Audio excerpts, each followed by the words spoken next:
What's up, everyone? I'm Nick Campo. This is Big Boss Ben. Big Boss Ben. And this is the Lone Guys Podcast. We are here in the Campo Media Group studios. This podcast is brought to you by NBI Financial Group LLC. That's the business that we own. This podcast, it has entertainment value. That is entertainment value. And you will gain some knowledge from watching this. Before we get started, thank you to everybody who is watching this podcast. If you are watching this, do me a favor. Do me a huge favor. Go to our social media pages. We have Facebook, Instagram, Twitter, TikTok, LinkedIn. We are NBI Financial Group on all of them. And bang the follow button, bang the subscribe button. If you're seeing this on YouTube, you see that little red button right there? The one right there. Bang that red subscribe button. Turn on your notifications. If you don't have your notifications, you don't know when we post great videos. No, you don't. You know what's great? What? Christmas. Merry Christmas. This is our Christmas week episode. You will be seeing this on the 23rd, the Friday, the 23rd of December. The year is 2022 and it's almost over. It is. This year has flown by and it's been a big one. Flown by. And it's been fun, and we'll get into all of that on our next episode. This episode, we have a lot to talk about, but first things first, I want to introduce somebody that we are super excited to have. This show now has a producer, and you're going to see some major changes to this show. We have big plans for him. He has bigger plans for us. His name is Donovan Fields, and he's the man behind the production. He's the one who's going to make us great. He's doing all of our social media. He's doing a lot of our marketing. He's basically taken two sloppy guys, and he's turning us into superstars. He has a lot of work ahead of him. A ton. Donovan, tell the people what's up. Hey guys, how's it going? Thank you for joining us. Thank you for being here. We are so excited to have you at NBI Financial Group. I truly believe that you are our Christmas present. Thank you. I appreciate that. Absolutely. I tell you what, it's been a little while since our last video, but it feels so good to be back here. And I think we're going to be better than ever with Donovan's help. Absolutely. 100%. 100%. Here's something that we have to do. And because we stepped away from the podcast for just a second because we had what some people would call growing pains. Again, going to get in that episode too. Doing great as a company, but you have to figure things out. And when you're figuring things out, it takes lots of time. But one of the things we did do and we figured out is, we live in a great country. It's called America. Yeah. Have you ever heard of it? Just maybe. Great. Well, in this great country, there's this thing called veterans, and veterans have defended our borders for a long time. They've gone to war, and we all know how I feel about war. Don't like them. We want peace.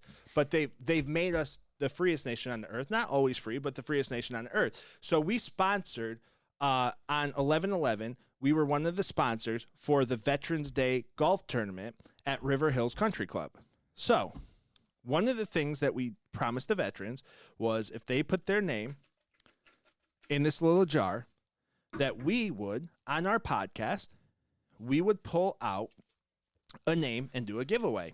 So what we are giving away today, pretty impressive stuff. Some Pro V, title is Pro V1 golf balls. This is the best golf ball in the game. It is. In the game. Very nice. We're giving away 2 of those.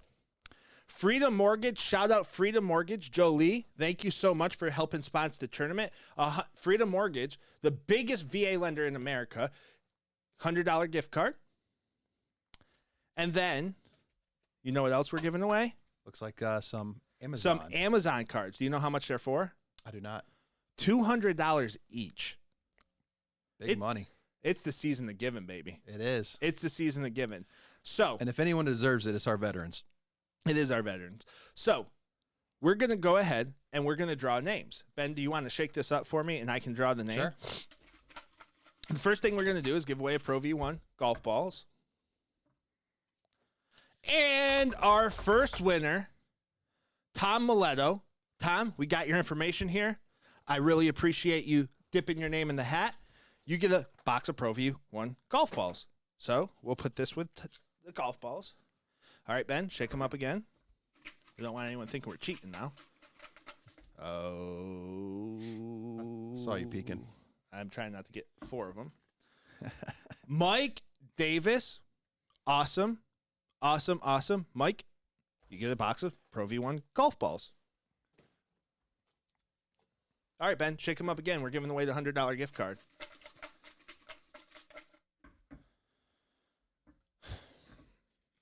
This one is going to Tyler Stanford. Tyler, you get a $100 Visa gift card. Congratulations to you, sir.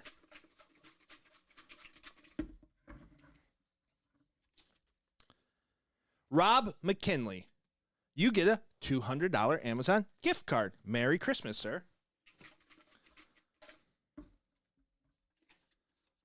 And last but not least, Clem Miller. Clem, $200 Amazon gift card. I have one more announcement to make. I'm going to go a little off script here. Okay. We are going to run a contest, and the contest is going to run through January 31st. If you follow us on our social media, and granted, if you don't have a certain form of social, follow us on one of our channels, Twitter, Instagram, Facebook, TikTok, LinkedIn, plus bang that red subscribe button, turn on notifications on YouTube. We're going to give away another $100 Amazon gift card. We are going to do a random selection. And all you have to do is follow us on our social media, subscribe to our YouTube, and share this video that Donovan's going to cut out. Tell him about the giveaway. Share it on one of your social media platforms. Leave a comment. Leave a comment. They have to leave a comment. All right. So what's the rules? Donovan, save us here. Save us. Yeah. This is why we brought you in. Right. So what we need them to do is to bang the subscribe button, like you said, and leave a comment. If they leave any comment, doesn't matter what it says, then we'll go ahead and choose whoever leaves a comment. But they need to leave a comment and subscribe to the YouTube channel. And perfect. That's it. That's it. Okay. And we'll run January 31st. We'll choose the winner. Perfect. So we'll just run this over and over and over. Yep. And we'll tell them about the contest. And on January 31st, they get $100. What a way to start a new year. I mean, shoot. Sounds like a win-win. I mean, not only do you get to listen to us, but you have a chance to win $100. Absolutely. Absolutely. Now, sorry for that long intro. I pulled that giveaway out of the basket. Congratulations to all our winners. Ben, what do you got for me? So we have a good episode here today, a good one to bring us back. So we've been talking in our previous episodes, we talked a lot about what we expected the market and the interest rates to do. And we were right, or I was right. Yes. Spot what we on. have seen Bang, in the last boom. few weeks has been very indicative of some of our previous topics. And then after that, too, we're actually going to go over some headlines in the mortgage industry. There's some pretty interesting things out there, and some I think you might have some hot takes. I don't do hot. I do very mellow, even keeled. I never get hyped up, or my blood pressure never rises, as the doctors would say. I don't know about that. I got a clean bill of health today, sweetheart. At least not according to your dentist. But I mean, well. And then following that, we're going to do a little segment of Ben's Den, a new little segment we're starting. Sounds scary. Yep. I would not want to be in your den, Ben. I don't think. Hey, if you would want to be in Ben's den, leave a comment. His wife won't care. Leave a comment. If you would not want to be in Ben's den, leave a comment there as well. I know we have some people who are on our social media, good friends of ours within this industry, who probably have a comment on what your den would be like. I want to hear them tell us in the comment section whether or not they'd want to be in Ben's den. Best place to be. We'll see. We'll see what the people say. We will. But it's a great place to be. But anyways, let's get it started. Let's start off with mortgage rates. What about them? Hit me. Give me some facts. I don't know what they're doing. I don't pay attention. I know you don't. You're in your own world. Terrible. We all know that. So mortgage rates have continued to drop as optimism around the Fed that will slowly reduce the rate hikes. Basically, what it means is the Fed believes that we have hit our peak of inflation. Yeah, duh. I mean, if the Fed would just pay attention to the Loan Guys podcast brought to you by NBI Financial Group, guess what? They would have known that. They would have known peak inflation was going to be at the most October, maybe November, and guess what happened? It started coming down. Yeah. Exactly as I told them. Yeah. In October. Why I don't understand why Jerome Powell doesn't just call me. I could give him advice. Well, I mean, and that brings up the question of, did he actually already know that? No. You don't think he did? I think if he knew, okay. So gosh darn, you're going to get me into this. Oh, yeah. Here's a conspiracy theory. If Jerome Powell knew that peak inflation was in October, which he should know as the Fed chair, Yep. then they purposely overshot to cause a recession. And why would you want to hurt the American people? And not only that, here's the deal. Who does it hurt? Do you think the billionaires get hurt? No. Do you think the millionaires get hurt? No. Do you think that the corporations are hurt? No. So when we hit a recession, typically there's some job losses, correct? Correct. It's not a shrinking of the economy. It's a slowing of the economy, and everybody gets super conservative. They stop spending. Right. And who does that hurt? The working people class at the bottom. Americans. Yep.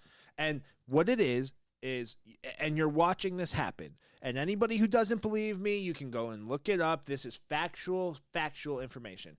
So when they talk about pushing us into a recession, quantitative easing and soft landings and this, that, and the other thing, what they're saying is we are going to do whatever it takes to slow wage growth here in America, because we don't want the working class making more money, because if they make more money, they're going to spend more money. And if they spend more money, the cost of goods will go up. What they failed to tell you is they shut down our economy for 2 years, shut off our supply chains for 6, 8, 12 months in some places, and it takes a while for that stuff to come back. On top of it, they started printing out money and handing it to everybody for free.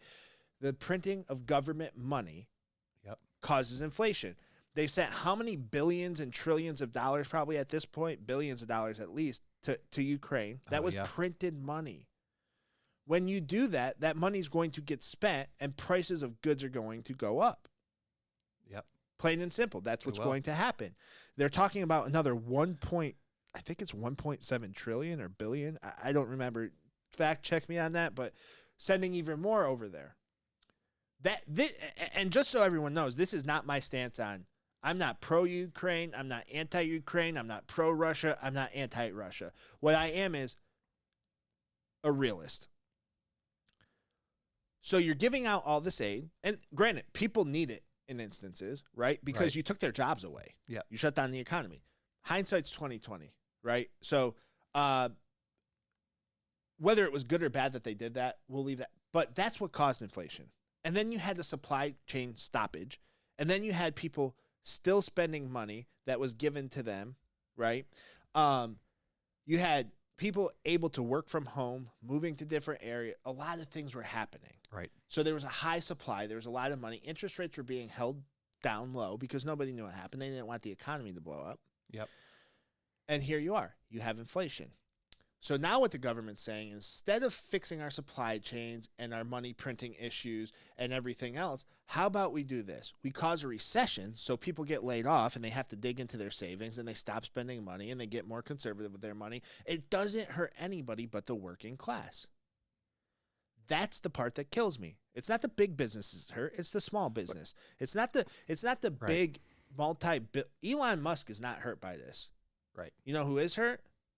The guy who's working in the factory at Amazon. The person, look at all the layoffs in the mortgage industry. I was about to say. How many good people who are great at their jobs got laid off? Just look at our LinkedIn. It is insane. Right. Like so many people looking for a job. 100%. So, yeah. I forgot where we were at because you got me on a rant. But, yeah, so basically, do I think the Fed chair, Jerome Powell, knew that this was coming? If he knew that this was coming, he's heartless. Right? There's no empathy for the working class. Right. No, I mean you are not wrong. I don't know. Maybe it's a gut feeling, but who really knows what he actually believes? But it makes sense from the economic standpoint of getting over it quicker to rip the Band-Aid. But what this wasn't ripping of the Band-Aid. Take into account was, like you said, the working class. This wasn't a ripping of the Band-Aid. He did not rip the Band-Aid off. It By was pushing it too far. He did not rip the Band-Aid off. If he ripped the Band-Aid off, the first Fed rate hike would have been just one massive hike. Either what, I don't know if you can do that because you would shell shock them, but it would have been more than 50 basis points. Right. It would have been 100 basis points, 125 basis points. The first one was 50 bips, right? Or was it a quarter, the first one? I think the first was a quarter. So they went up a quarter, And then they went up a couple. 50 bips. And then they started going to 75 bips when inflation wasn't going to slow down. But here's how they pump it, right? Here's the news cycle on it. Oh, inflation. It's not going down. Yeah, no shit. It's a 12-month rolling average. So it's not going to go down until peak inflation is done, right? So until that last high number, which was October, Right. until that is gone, it's not going to start going down. And it's not even going to go down instantaneously. Oh, inflation dropped a little bit. Yeah, it did drop just a little bit because it's a 12-month rolling average.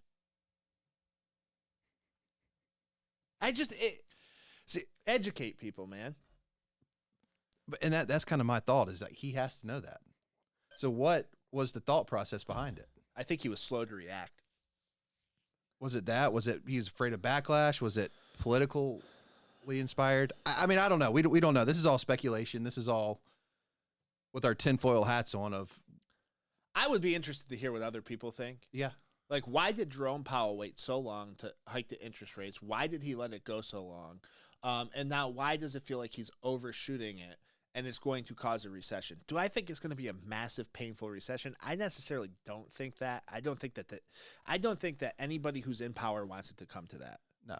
Unless, now hear me out here, unless they want a big time transfer of wealth.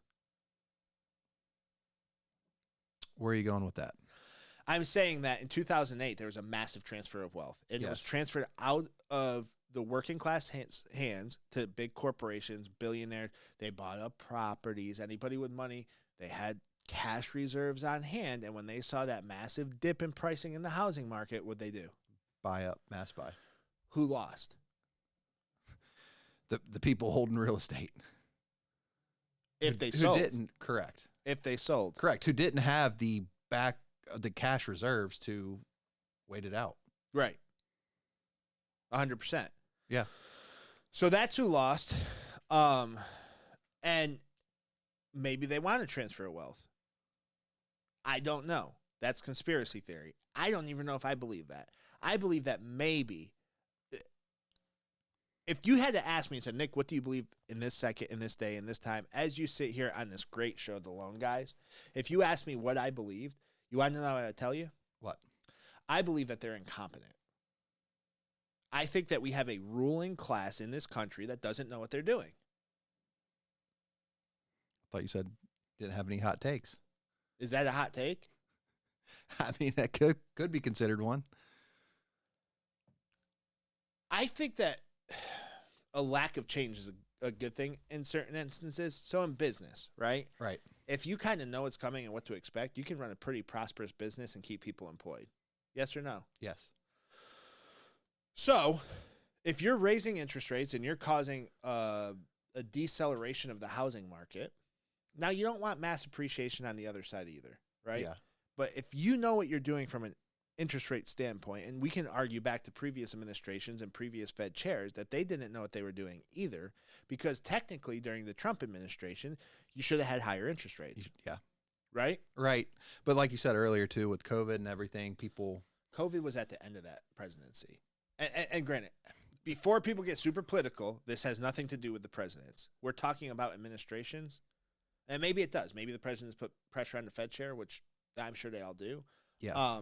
But this isn't anything to do with the president. I'm just talking about time periods. So I'm referring to the time periods as President Trump and President Biden's time periods. So during President Trump's time period, based off of what the historical market tells us, interest rates should have been higher, yes or no, until maybe March of 2020. They were, but they were also going up a little bit. Like 2019 was a little higher than it had been. Right. The but previous they should have been years. higher. And then in yeah, I mean, I'm not They were arguing with that. artificially low. Correct. And then they got absurdly low in 2020. Right, because of COVID. Right. And when people saw that what was happening with COVID and housing prices, when housing prices started going insane, there should have been an immediate rate hike. Yeah. Right? Oh, I agree. I mean, you gained 22% value in some areas within a year. I mean, what shows this is what the new mortgage minimum loan amount just went up over like 120 grand. Crazy. In 1 year. That's insane. That is insane. Yeah. So I just and then during Biden's administration, as we stand right now, interest rates should be lower than what they are now based on what the economy is doing. Yeah. Because when you're in a recession, typically interest rates are lower. The market is not behaving like it would typically behave because it's being manipulated. Yeah. So, it's been manipulated for years. But I think that kind of leads us into our next part about how these rates are affecting mortgages out there and the mortgage numbers. So, I mean, you mentioned before that you thought it peaked in October, November. yeah. I did. Yep. So mortgage rates right now are at an average of 6.38% for a 30-year fixed. This is the lowest it's been since September. That's conforming.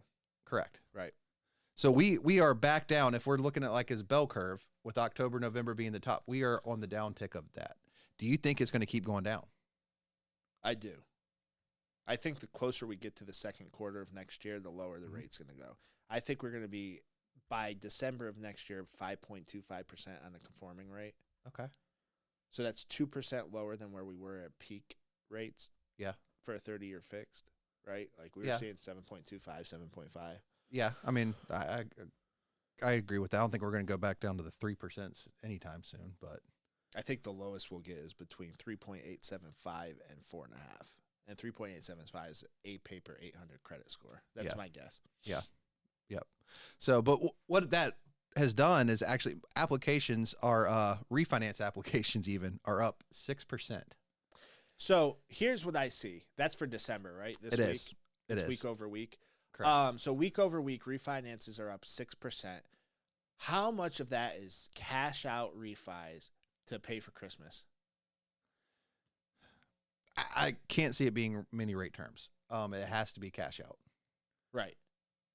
So people need cash out for something. Yes. Maybe they're taking cash out because they see the interest rates dipped and they want to take cash out, leave it in the bank because they think we're coming into a recession. Yeah. Because if you turn on any of the big media, mainstream media, they're telling us that there's a recession coming.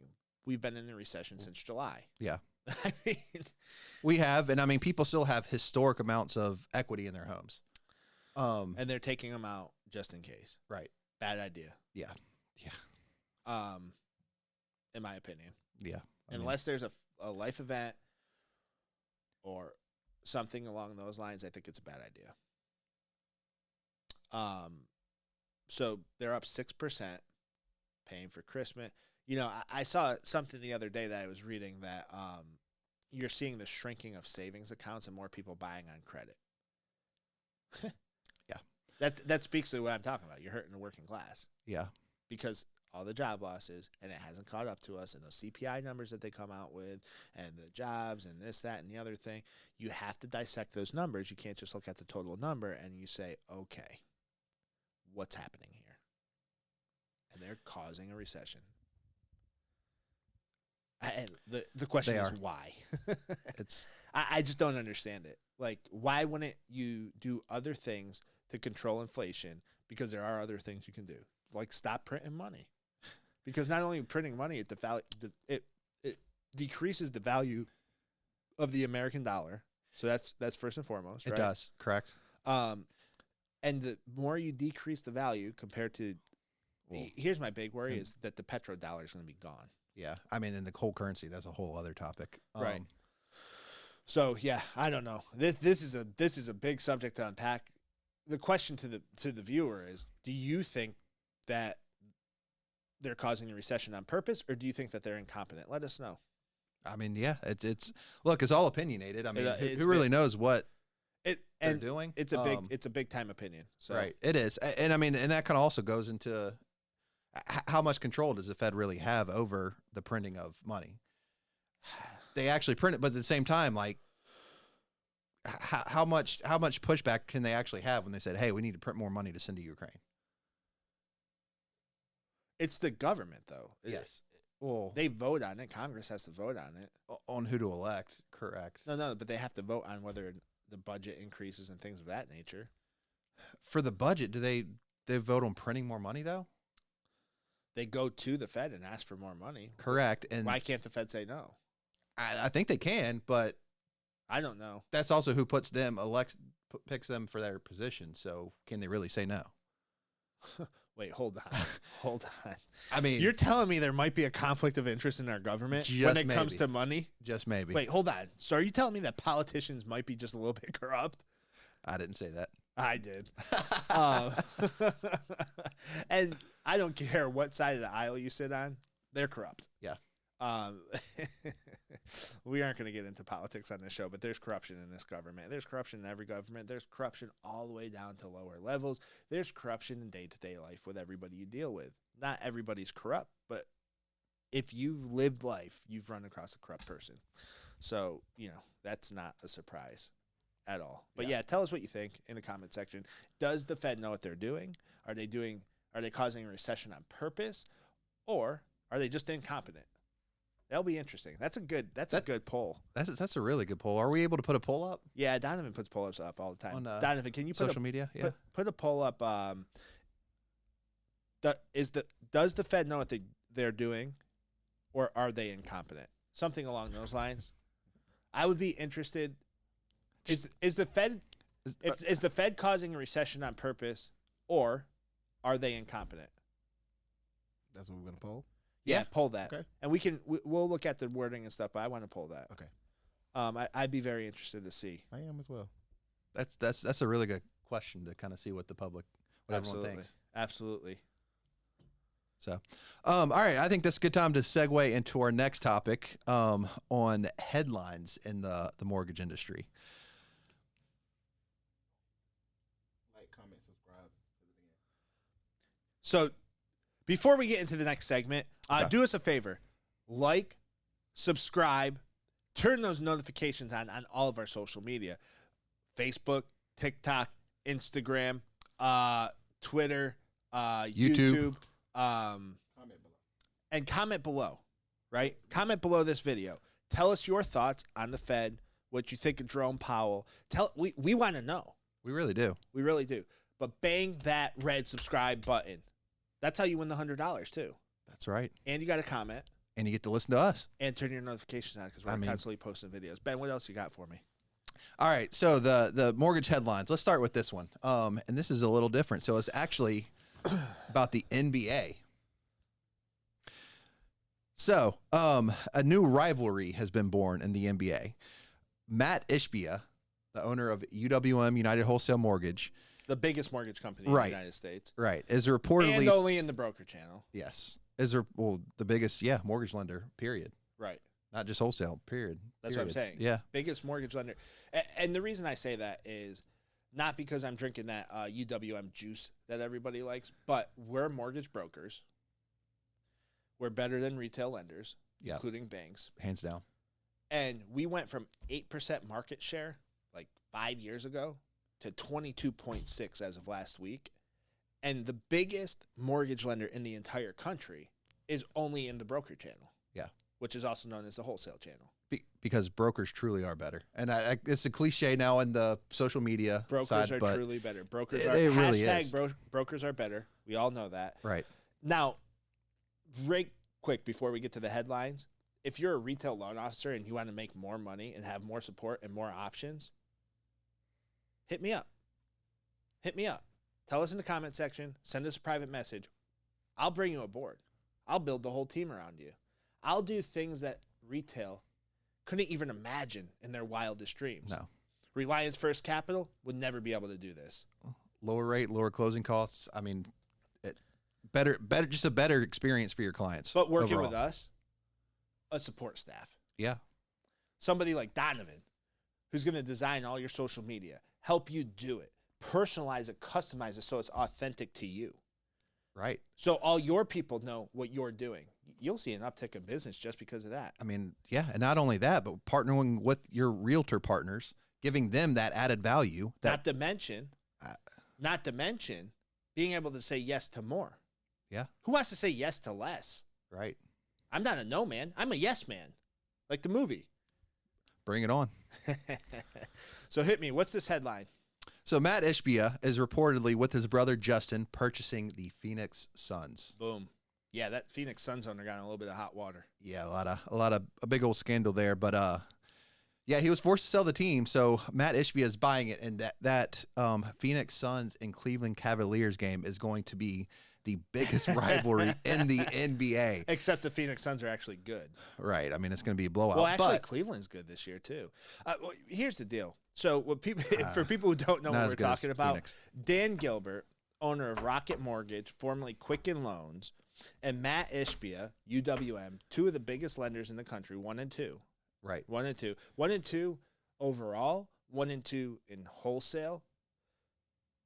Yeah, And just that- 1 and 2 in everything. And mortgages. And I will say this, two of the easiest lenders to work with. They are. It's hard to have to pick sides, but UWM forced people's hands. Right. Which is its own thing. Which is but its own thing, and we'll get into that on another episode. But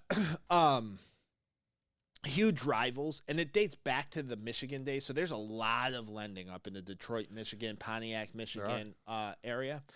It dates back to early days. Matt Ishbia's dad had a retail mortgage shop. Rocket Mortgage, which was Quicken Loans at the time, comes around. They create mortgage in a box. Yep. Do this cute marketing scheme.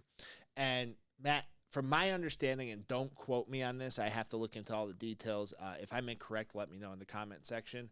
From my understanding, Matt Ishbia's dad had a mortgage company, and they were put out of business or forced to do mass layoffs, something along those lines.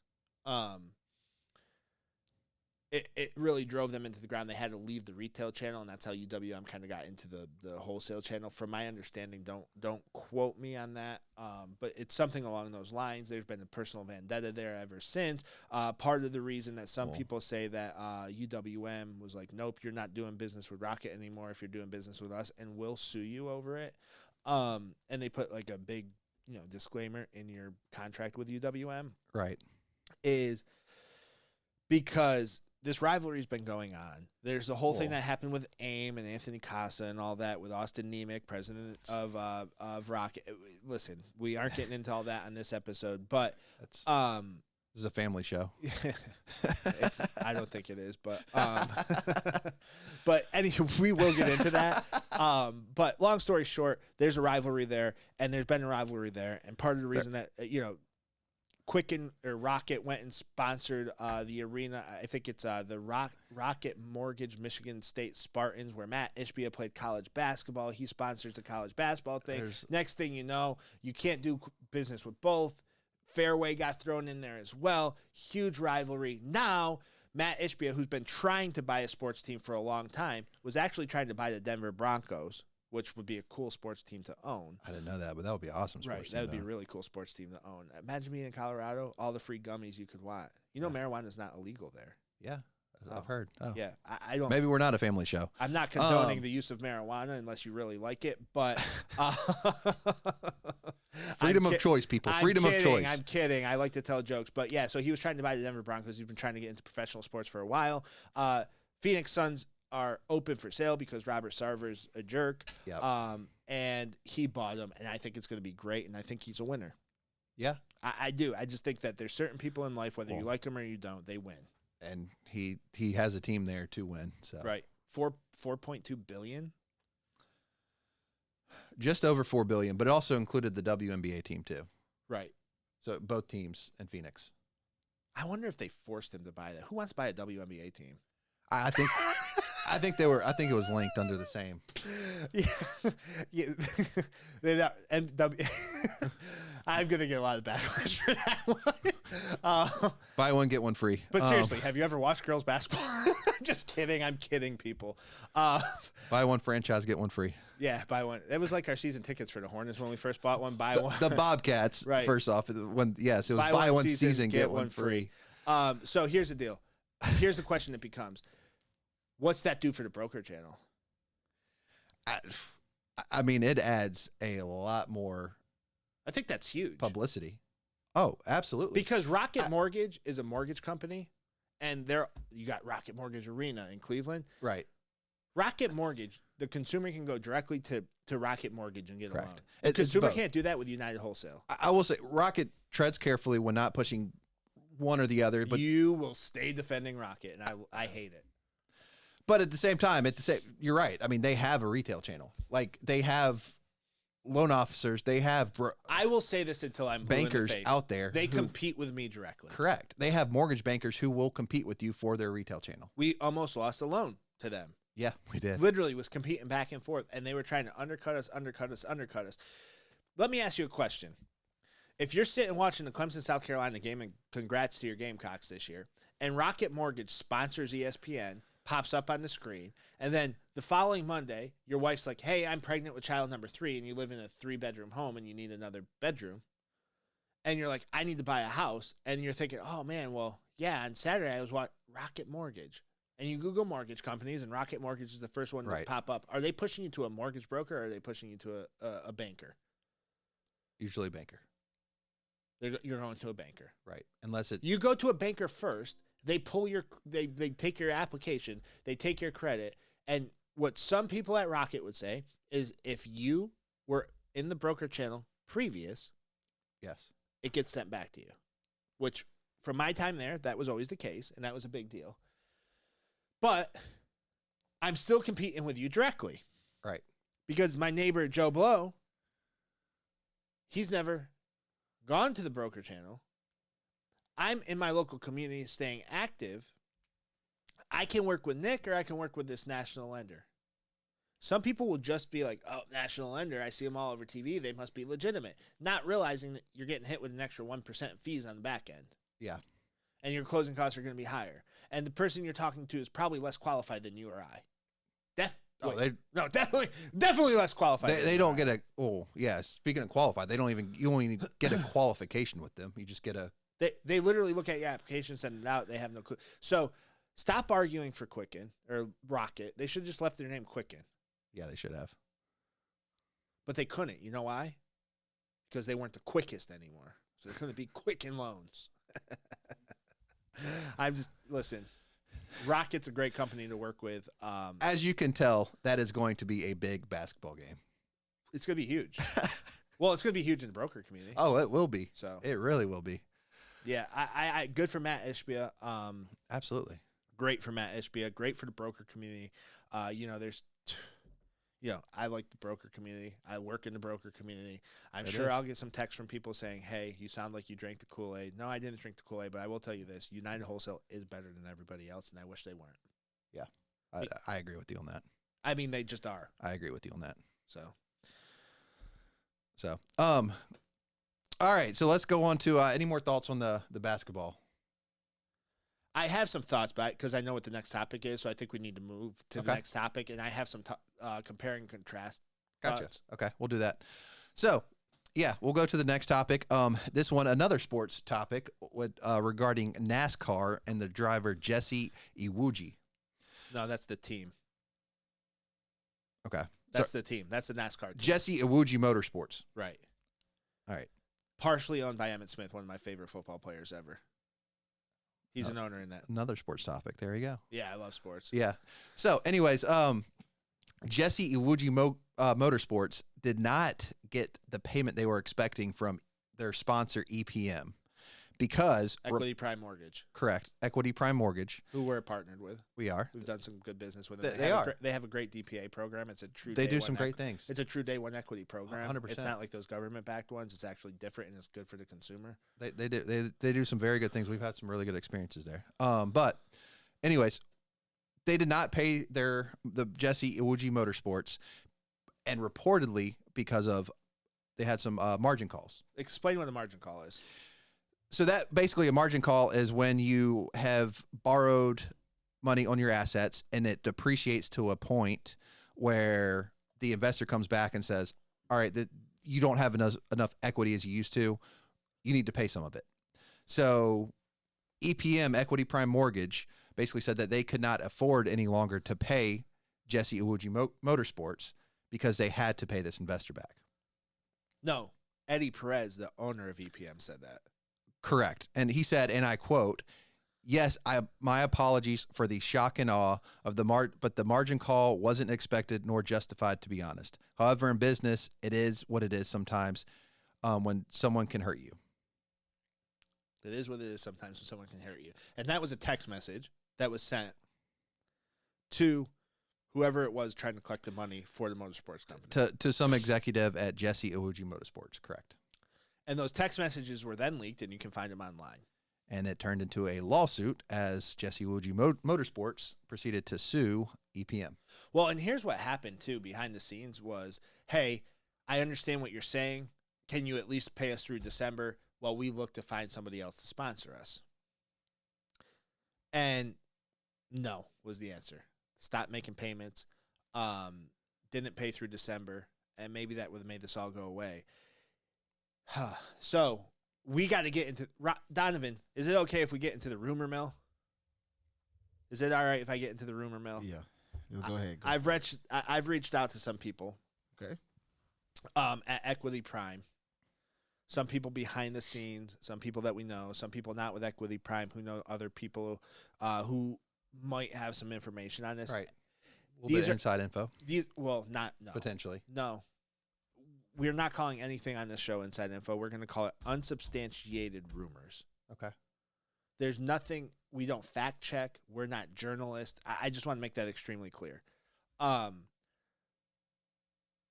Somebody that I've spoken with said that the reason EPM sponsored this race team, this motorsports team, was because it was one of the first black NASCAR drivers. And they were sponsoring it because of the publicity that was coming with that. Right. The driver was switched out, and they put your prototypical NASCAR driver in the car, and EPM got pissed and pulled their funding. And Eddie Perez blamed it on a margin call, but I think that there's another quote, and we would have to look it up unless you have it there. There is. That contradicts what Eddie Perez said, and can you read that? So a Phil Mancuso, who is the chief investment officer of EPM. He's Italian. Right. He said in a telephone interview that there was no margin call. Okay. And he said that was never said. I'm pretty sure. Because that's when the text messages of Eddie Perez saying this was a margin call. Now, more unsubstantiated rumors. Yeah. Apparently, there was an email that went out inside of EPM. And that email stated that the text messages were doctored. Have you ever seen a celebrity tweet something or do something? Yeah. And it's not politically correct or not correct for our environment, and people can't forgive them, and they're about to lose. Like when they go back 10 years and find some old tweet that someone put out. No. I'm talking about something that happens like right now. Somebody says something out of anger, and the next thing you know, the celebrity or the person who's in a position of power or whatever, they're like, oh, I got hacked. It wasn't me. It was not me. That's what this feels like to me. You didn't want to pay for the sponsorship. So the story I think is real here. Yeah. Eddie Perez sponsored the first black NASCAR driver, like full-time NASCAR drivers. Well, not the first because there's Bubba Wallace. But just don't quote me on this. But this is what my opinion is. There was a NASCAR driver because of all the heat that happened a couple years ago. And if you follow sports, there was the noose that was hung in the NASCAR thing. NASCAR's known to have a bunch of rednecks. No offense, rednecks. And there might, probably some racism in those stands. But there's a lot of news coverage of. There's a lot of news coverage of that as well. Right. And this team, owned by Emmett Smith and Jesse Umawata, and if I butchered your name, I apologize. Jesse Iwuji. Give somebody an opportunity who's not your prototypical NASCAR driver. There's going to be a lot of media coverage. EPM sees this as a chance to capitalize. Does this NASCAR driver either gets hurt. I don't remember what the actual situation was, but was no longer in the car. EPM's like, okay, well, I'm not getting the bang for my buck anymore because we're not going to get the same news coverage because we have, Ricky Bobby in the car now. And he's just like every other NASCAR driver, so what's the point? He's not going to stand up. And pulled the funding, but then wanted to use the margin call as an excuse. But the person who is Phil guy, right? He's like, well, we can't say margin call because in this environment with all these mortgage companies closing, that's going to do irreparable harm to our business. So it wasn't a margin call, and it didn't happen. And then they get proof that it didn't happen, And Eddie Perez gets ran over, and Eddie Perez is then like, weren't my text. I was hacked. They're altered. Not true. Not real. That's what I think happened. Interesting. That's a whole other dynamic to it. Because it's the only thing that makes sense. Or if there actually was a margin call and they don't want that information coming out because they think that's going to look bad for their shareholders, for their... How are you not on the same page with the owner of the company? What is Ed? Oh, they're on the same page. They aren't on the same page. What is Phil's... The dynamic changed for sure. What is what is Phil's title? The Chief Investment Officer. Chief Investment Officer. Sounds like a pretty important position, right? Yes. I would call myself the CEO of our company, and you're the what? COO. Yes.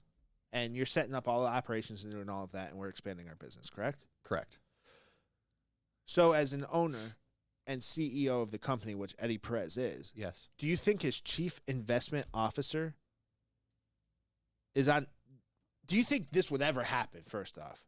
Like, this... EPM's a big company. How is this happening? Because someone is trying to intentionally change the narrative. Yeah. So do you think there was a margin call? Yes or no? It's an easy answer. I tend to think there was. I disagree.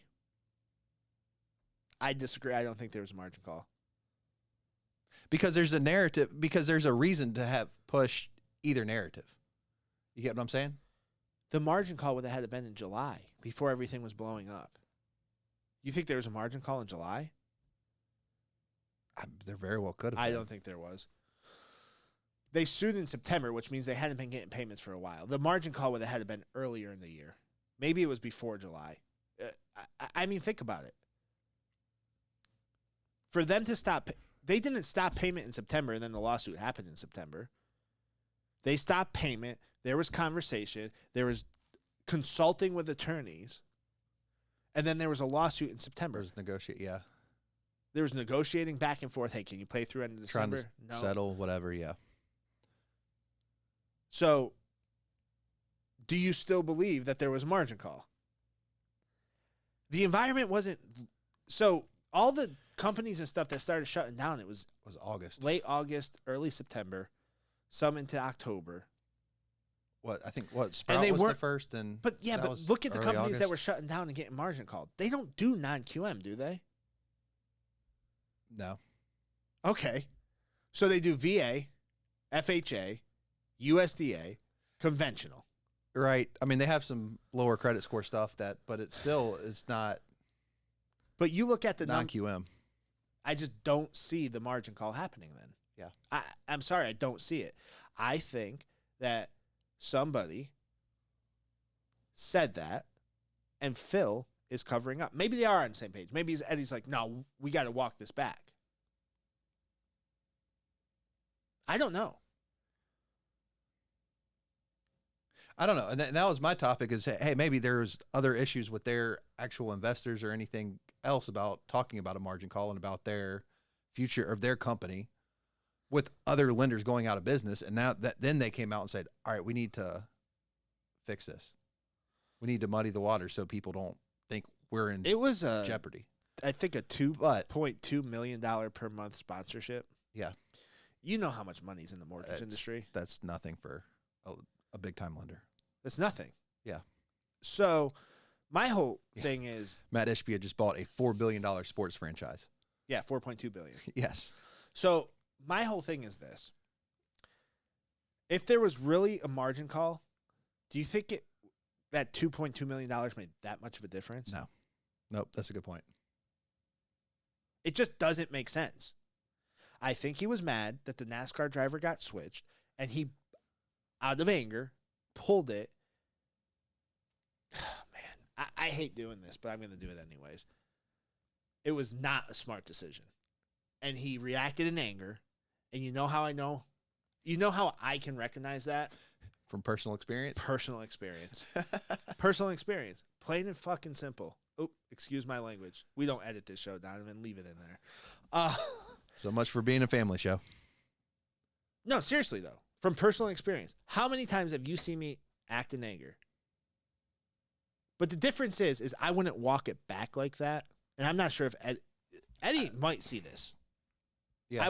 I have a call scheduled with him tomorrow and a couple of other brokers that work with him to go over the state of EPM and what we would like to see different to help grow the company and all that good stuff. And if he sees this is not a personal indictment. I don't think he's a bad person or anything along those lines. But if he does see this, listen, a friendly word of advice, and you can take this advice with a grain of salt, 10 grains of salt or a teaspoonful of sugar. I don't give a damn. But from somebody who's reacted in anger a bunch of times. Oh, like not once, not twice, not 4 times, not 10 times, a bunch of times. We have an earlier podcast that right, that we couldn't air because I reacted in anger. So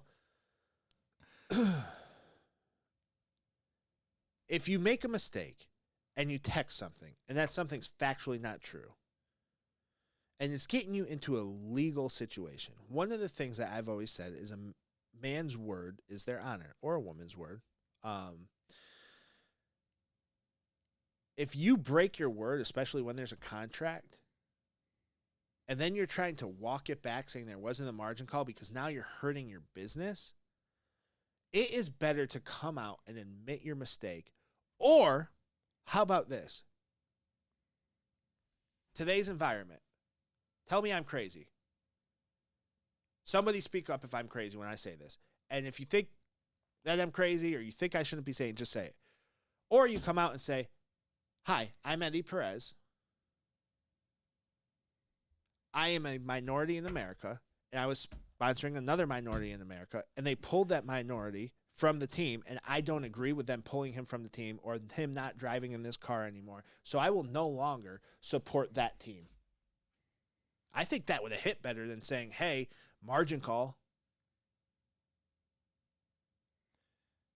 Yeah. It's a complicated topic. It's a very complicated topic. But if that's the reason you did it, which that's the rumor, unsubstantiated, that I was told, if that's the reason you did it, tell everybody. Yes. No, Ben, there's no. We're not going to argue this. Go. Tell me what you're thinking. I mean, someone that comes from, like him, who has a mortgage background as well, there is he has a lot of experience in terms of looking at things without any sort of being extremely careful not to get into any sort of discriminatory It's not stance. How's that discriminatory? Because he's picking something based off of race. It's a sponsorship. You can't get in trouble for discriminating in the sponsorship. Not to mention, you're sponsoring the minority. So where's the trouble? Because he's still picking one. He's still picking it just. Are you playing devil's advocate? A little bit, yeah. Okay, because I think the smart business move is not what he did. This whole thing stinks. Yeah. We're talking about it on our podcast. It stinks. Right. Nobody knows what the truth is. So why not just tell the truth? Do you think the truth is being told in this situation? I mean, obviously not. You have 2 executives telling the exact opposite thing. Someone's not telling the truth. Yes. I mean, plain and simple. Like there's no arguing that. Like someone is not telling the truth here. We have 2 high executives of EPM giving 2 completely different stories. 100%. Which brings me to the next thing. Like, we don't know what happened there. My advice would be tell the truth. If you said something out of anger or you were mad or whatever the reason was, tell the truth. I stopped paying this because I didn't agree with what that team did. Because I will tell you what, if I'm sponsoring something, yeah, and then I don't agree with what that sponsorship's about anymore because I was sponsoring it based off a belief, because if you think about it, if the rumor that I was told was true, they wanted to sponsor a minority NASCAR driver. That's awesome. Yeah. Somebody's getting an opportunity that probably deserves an opportunity. Absolutely. And you're sponsoring that. So there's a belief system behind what you're sponsoring. In a sport where a lot of minorities don't get opportunities like right. that. Yeah. So you're sponsoring something because you believe in it. Yeah. And you also believe it's going to bring eyeballs to you. So if we have a sponsorship ever on this show, we'll just call it the Man Cave sponsorship, right? And the Man Cave sponsorship, we believe in because it's Man Cave. And then the Man Cave sponsorship says, you know what? We're no longer a Man Cave. We're a shed. Similar things, right? Right. Both structures, a man cave and a shed, but now they're a shed. And we don't believe in sheds. We believe in garages. We're not going to sponsor the shed anymore. You get what I'm saying? Yeah. So if you say that, It's not what you paid for. it's not what I paid for. You probably have a better chance of winning that lawsuit too. I don't know. They sold me a bill of goods, and that bill of goods is no longer what they sold me. Yeah. No, Yeah. So, yeah, anyways, and what I was talking about when I said I had some more thoughts on the UWM thing, how much better is it to be UWM today than EPM with those headlines? Would you rather be known as the people who may or may not have had a margin call, who definitely didn't pay their sponsorship, that they agreed to pay throughout all of, I think it was all the way up until January of 2024? with conflicting information on what happened from their executives. Or would you rather be UWM, who just bought a successful basketball team that was just in the NBA Finals not too long ago, who has one of the best young players in the league, two of the best young players in the league, was it Ayton and I mean, they're one of the favorites this year for a reason. yeah, and Devin Booker. Yeah. So, Yeah. Look at the difference. Look at the difference. So, Well, I mean, you said it yourself. By what was it, $2 million a month versus $4.2 billion? right, but still, at the end of the day, like one That- person always says what they mean, Mm-hmm. and now we don't know if another person says what they mean. Does that make you hesitant to do business with the person? With the EPM, I don't know. I'm not talking about EPM directly. I'm asking you if you had one person who always says what they mean, and then one person who says stuff, but it doesn't always come to fruition, or they back out on deals or so on and so forth. Who are you more likely to do business with? The one that's more direct. More direct and does what they say, and Right. keeps their agreements up. And you know what to expect from. Right. Yeah, I mean, I think that says it all. Yeah. And I also believe that a company gets its culture from the top down. So if if you're not willing at the top to follow through with your agreement, how do I know when I'm talking to your account executive that they're willing to follow through with the agreement? Like if I came to you, I was like, hey, we need an exception on this, and this is a pretty standard exception. I know what you're getting into. I'm not getting. Let's save that for next episode. No, I'm not going there. Okay. I don't think you do. I'm just saying hypothetically.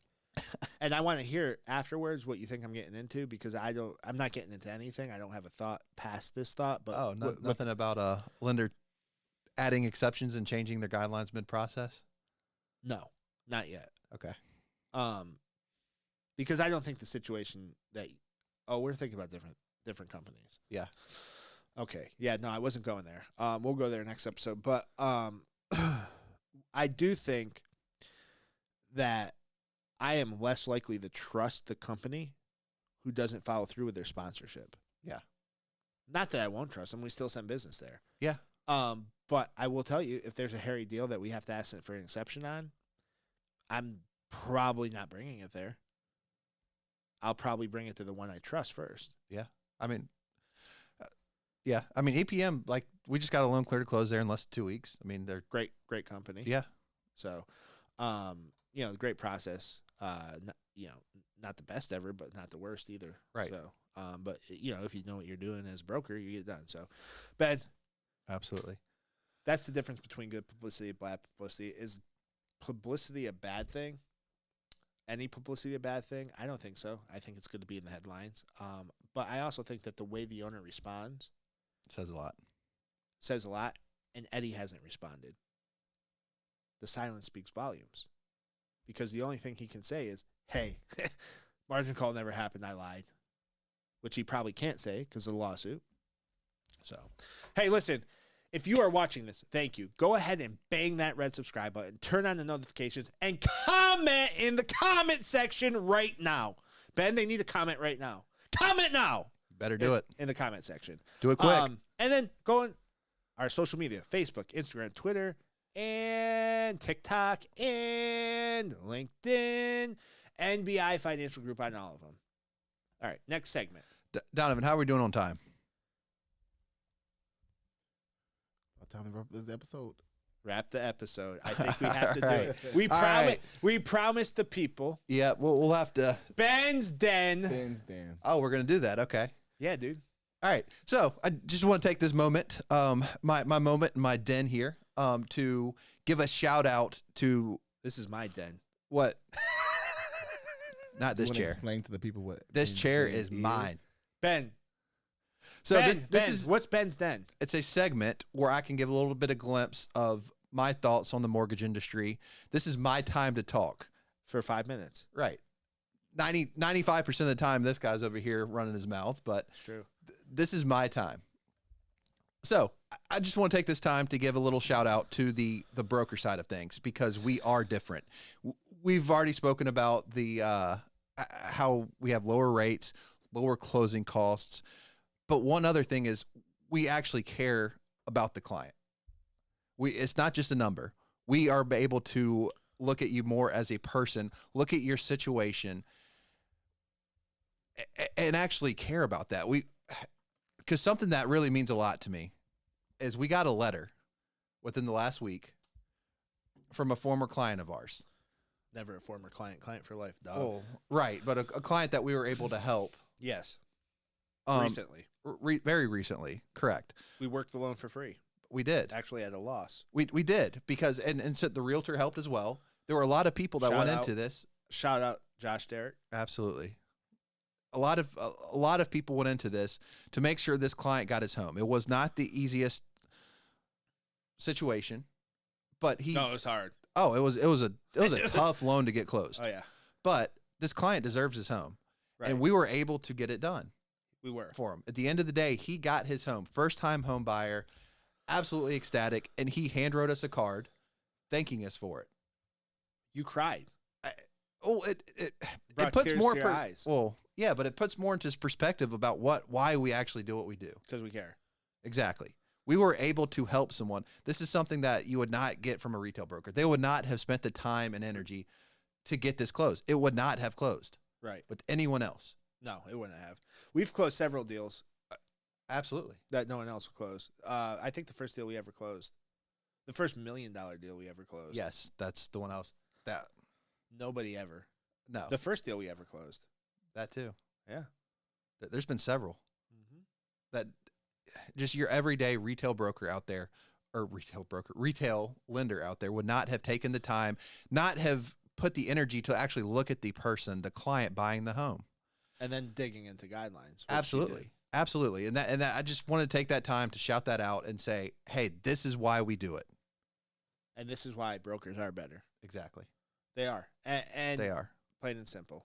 I mentioned that client that we got clear to close at EPM. He actually called. He called me. This was right after we gave the initial qualification. Just said, "Hey, I was initially pre-approved at Wells Fargo. I see what you mean about the broker side of things are different. You took the time to actually understand everything that I was going through to make sure I understood exactly what options I had when I'm out looking for a home." Right. Preach. It This wasn't is your segment. Yeah. So Get him. yeah, I mean, and that look, that's all I have to say right now. But Well said. Well said. it just At Well the end of the said. day, it I means will a tell lot. everybody too that's watching this. Did you see how passionate he gets? I didn't know that he could get that passionate, and I appreciate seeing that passion.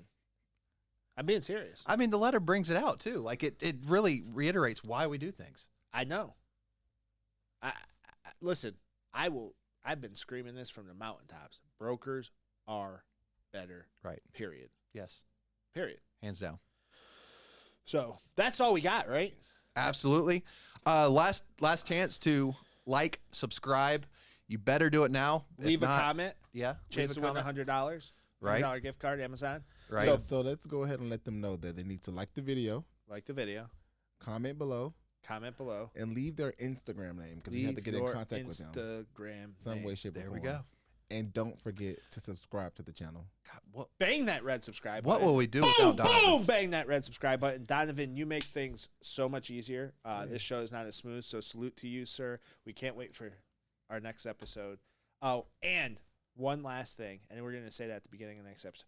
Every Thursday, 8 p.m., starting in January, we will be going live. Yep. We will be going live. We have our studio is going to be so sick. January 5th? It's first Thursday? Yeah. Yep, January 5th, 8 p.m. live. We're about to be the biggest live mortgage show in the country from 8 to 9. Is every there another Thursday. live mortgage show? I don't know of any. Okay, cool. Perfect. Yeah, perfect. We win. Yeah. All right, guys. Subscribe, notifications, leave a comment with your Instagram handle. We're out. Peace.